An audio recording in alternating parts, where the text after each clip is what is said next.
Jujutsu Kaisen season 2 episode 14। तो episode के starting होती है और हमें मेमे दिखाई जाती है जो कि सूडो गेतो के भेजे हुए कर्स के डोमेन के अंदर थी और उस कर्स का नाम स्मॉल फॉक्स था और वो वहाँ पर मेमे को दोबारा एक कफन में बंद कर लेता है और 3 तक काउंटडाउन करना स्टार्ट कर देता है, जिसके बाद उसके ऊपर एक स्टोन भी आकर गिरता है कफन के, जहाँ पर मेमे बताती है कि ये जो कर्स है ये किसी को भी डोमेन के अंदर एक कफन में बंद कर देता है और 3 तक काउंटडाउन करता है। मेमे वहाँ पर जल्द ही बाहर निकल जाती है उससे। साथ ही देखते हैं उस डोमेन में मेमे के 2 क्रोज भी आ चुके होते हैं, जिसमें मेमे अपनी कर्स पावर भेजती है, पर जो वो कर्स था वो उन्हें भी कफन में बंद कर देता है। जहाँ पर मेमे सोचने लगती है वो इस कंडीशन में सूडो गेतो से भी नहीं लड़ पाएगी, जिसके बाद वो अपने भाई ओई कहती है कि उसे उस कर्स के सामने जाना होगा ताकि वो उसका ध्यान अपनी तरफ कर ले और मेमे अपना काम कर सके। और मेमे को ये सब जल्दी करना होगा वरना उसके भाई की जान खतरे में भी हो सकती है। जिसके बाद मेमे का भाई उस कर्स के सामने होता है और वो कर्स उसे भी एक कफन के अंदर बंद कर देता है और काउंटडाउन स्टार्ट कर देता है। पर इतने में जो मेमे रहती है वो उस कर्स के दोनों हाथ काट देती है और जो ओई था वो भी अपनी कर्स टेक्निक को यूज करने लगता है वहाँ पर। जिसके बाद वो जो कर्स था वो दोबारा मेमे के पीछे आ जाता है, पर मेमे वहाँ पर अपनी ब्लैक बर्ड टेक्निक मैनिपुलेशन का यूज कर उस कर्स को पूरी तरीके से वहाँ पर मार देती है। और जिसके बाद मेमे और उसका भाई दोनों डोमेन से बाहर आ जाते हैं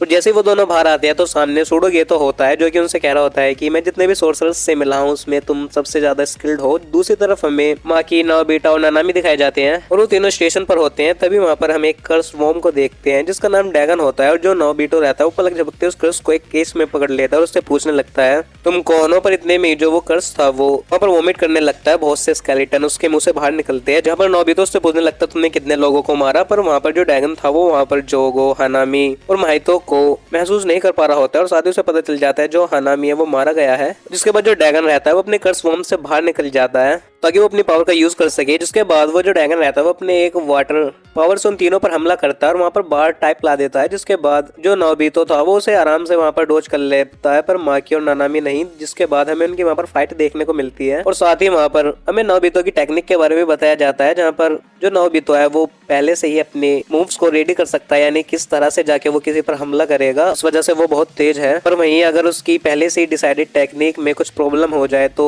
वो वहाँ पर पॉज हो सकता है 1 सेकंड के लिए और उसकी टेक्निक का ड्रॉबैक है। पर नोबितो गोजो के बाद सबसे फास्ट सोर्सरर है। उसके बाद नोबितो ड्रैगन के ऊपर अपना फाइनल हमला करने के लिए जाता है, पर ड्रैगन वहाँ पर अपना डोमेन एक्सपेंशन कर लेता है और वो तीनों एक आइलैंड पर पहुंच जाते हैं। और जिसके बाद वो जैसे ही उस आइलैंड पर पहुंचते हैं तो नानामी और माकी के ऊपर वहाँ पर फिश टाइप जो शिकिगामी होते हैं वो उन पर हमला करने लगते हैं। पर जो नोबितो रहता है वो अपनी टेक्निक का यूज करता है, जिसकी वजह से उस पर जो भी हमला होगा उसका रिवर्स हमला अपोजिट साइड ही होगा। जिसके बाद वहाँ पर जो रेड ड्रैगन होता है वो अपनी बहुत सारे शिकिगामी का यूज कर नानामी और माकी पर हमला करवाने लगता है और नोबितो से खुद जाकर फाइट करने लगता है और उसे एक तरफ फेंक देता है। जिसके बाद हम देखते हैं जो ड्रैगन रहता है वो माकी से कह रहा होता है कि इन सब में तुम्हें सबसे ज्यादा कमजोर हो, जहाँ पर माकी उससे कहती है अगर ऐसा है तो तुम मुझे मार क्यों नहीं देते। जहाँ पर ड्रैगन वहाँ पर माकी को मारने वाला होता है तभी पानी में से मैगुमी निकलता है और वहाँ पर माकी को उसका एक कर्स्ड वेपन देता है। जहाँ पर जो ड्रैगन रहता है वो अपना अटैक यूज नहीं कर पा रहा होता है मैगुमी की वजह से, क्योंकि जो मैगुमी था वो भी अपना वहाँ पर डोमेन एक्सपेंशन कर रहा होता है, जिसकी वजह से उन दोनों के डोमेन एक दूसरे की तरफ खिंच रहे होते हैं और ड्रैगन का डोमेन कमजोर पड़ रहा होता है। और जिसके बाद जो ड्रैगन रहता है वो मैगुमी के ऊपर 2 फिशेस से हमला करवाने लगता है, पर वहाँ पर नानामी आकर उन फिशेस को वहाँ पर मार देता है। पर नानामी भी वहाँ पर बहुत ज्यादा इंजर्ड था। दूसरी तरफ हम नोबितो को देखते हैं जिसका एक हाथ कट चुका होता है, पर वो फिर भी वहाँ पर फाइट कर रहा होता है। जिसके बाद जो मैगुमी रहता है वो नानामी से कहता है कि मैं जब अंदर आया था तो मैंने इसके डोमेन में एक होल कर दिया था,